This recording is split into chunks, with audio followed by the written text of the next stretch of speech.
welcome back to the channel. I'm Xhanthi and today I'm going to be sharing this process video of how I made my new sculpture. So I made this piece last year, well not the piece but the master copy that I make the molds from. So this piece is for a show coming up in October, but the original sculpture I made last year. I made it specifically so that I could paint on it and do little landscape scenes and that sort of thing. So I call it my Strangescape sculpt. So I'm going to show you a little tiny snippet of sculpting and a little bit of casting and then all of the painting. And she's sculpted out of air dry epoxy clay. And I'm also going to show you how I cast her. And the casting resin I use is from Smoothcast. This isn't sponsored, this is just what I use, and I'm letting you guys know because I keep getting questions on what I use. So I'm using Smoothcast 300. And you don't need a pressure pot for this, which is really good because I don't have one.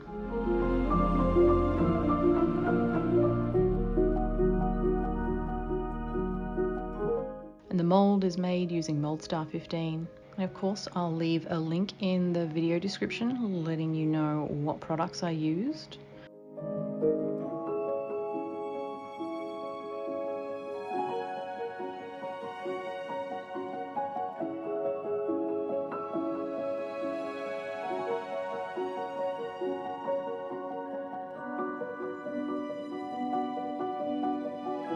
So you can see that she comes out virtually bubble free, which is really great.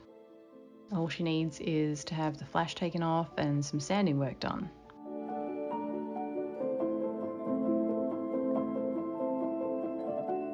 I just sand her down and get the back really smooth and make sure the edges are very nice and crisp, and then she's done.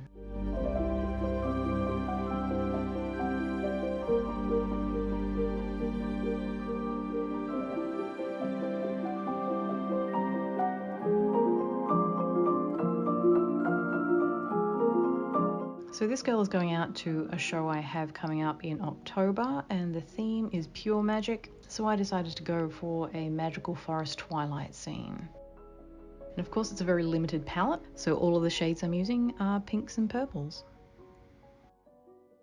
Purple is probably one of my favorite skin tones to paint. I like purple and minty green. I just find them really fun to work with.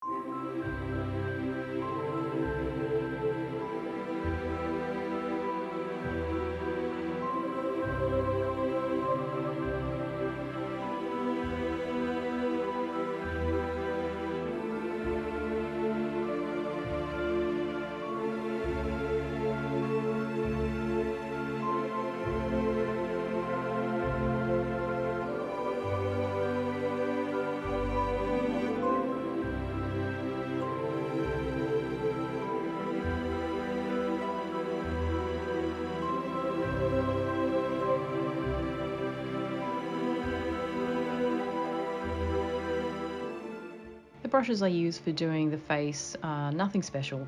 They're really old brushes actually. So it's a mixed bag of some makeup brushes, like this Eco Tools one, and just other brushes that have gotten kind of old and scraggly, because I find putting the pastel on the face just really wears down the brush tip, so I don't typically use newer brushes. And the brushes get worn down really quickly, so I replace them a lot. So it's never the same sort of brush.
Now for the fun masking part, where I use a combination of poster tack and painter's tape.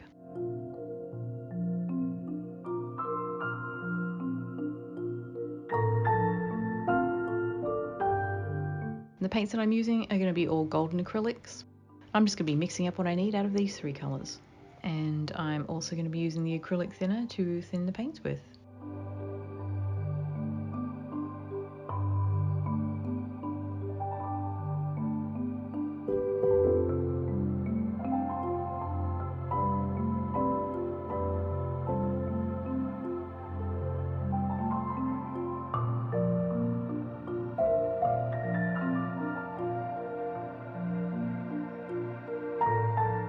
So this took several layers, and I really only filmed probably the first 3 layers, and the paints that I'm using are golden open acrylics, which means that they're slow drying, which is both good and bad. So it's really nice for blending, but it's really time consuming when you're trying to build up multiple layers.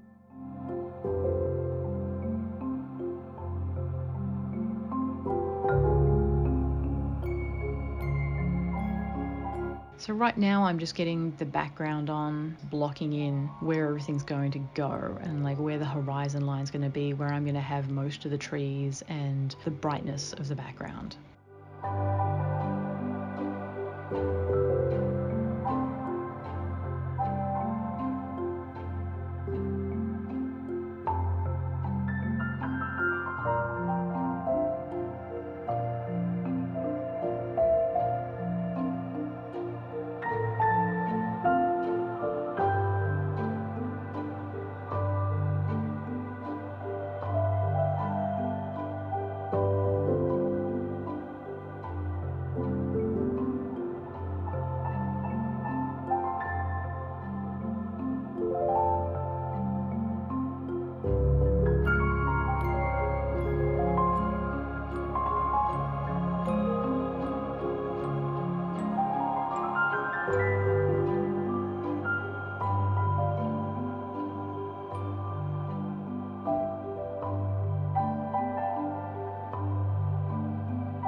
Unfortunately, the thing about painting this head is that I can't put it on an easel.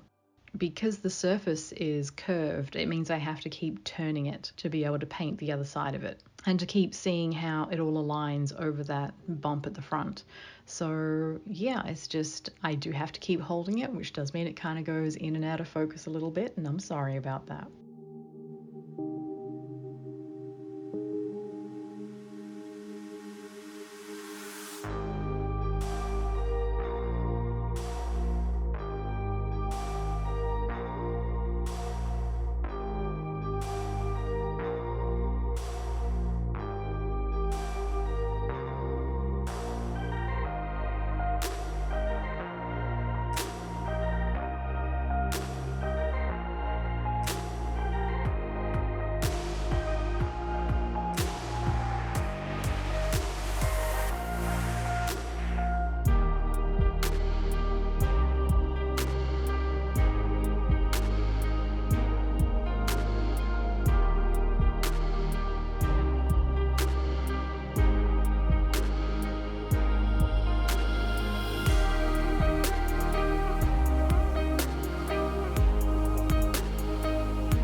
And this is a glazing layer that you're seeing here, and that's just a transparent thin coat of paint to just add saturation. And I did this multiple times, but I only filmed it this once, so what you're actually seeing is only going to be the first 3 layers, and then after that everything else is done off camera.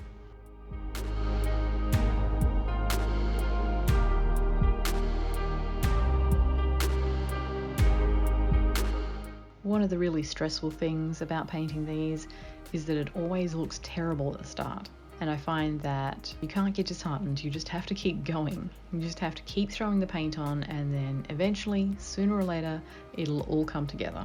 But the start is always really scary.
This isn't the finished painting, this is just the first couple of layers that I've done. I started to run into problems where I wasn't letting the paint underneath dry, so it was lifting up the layers underneath. So I did have to go back in and do a little repainting. All of that stuff happened off camera and later. So here I'm casting up the filigree backing plate that's going to go behind the head. And it's quite a textured piece because I like to dry brush it, and I find that the more textured the piece is, the better the dry brushing looks.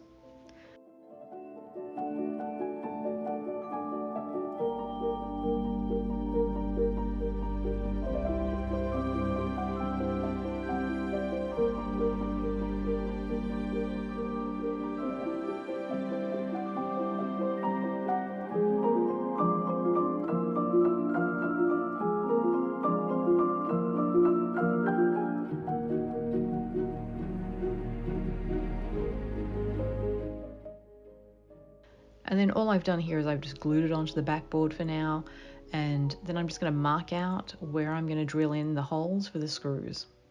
So at the end it'll all be screwed in together. So here I am making sure that everything lines up and getting ready to drill into the head. With Henry, my very happy helper.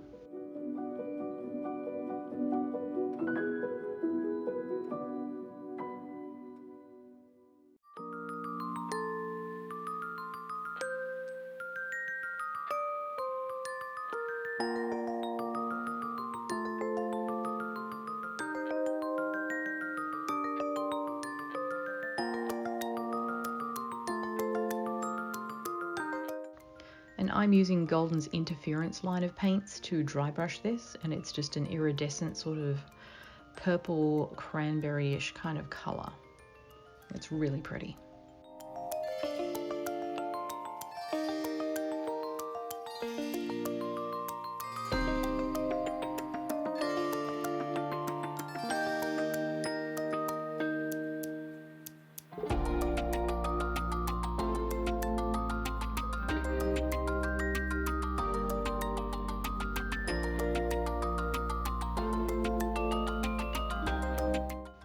here is how the final painting turned out.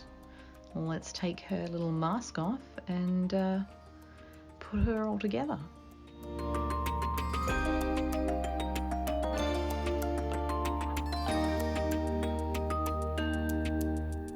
I'm really pleased with how she came out. I love the purples. I think purple is just my favorite color right now. I'm doing a few other pieces to go along with her. I'm not sure what I will and won't be filming, so you'll just have to stick around and see. I hope you enjoyed that, guys. It's a little bit different. It's a new piece, but I hope it was fun. And thank you so much for hanging out with me today. It's really good to have you here. I know my channel is a little haphazard, so I appreciate every comment, every like, and every subscription. Thank you so much, guys. All right, bye.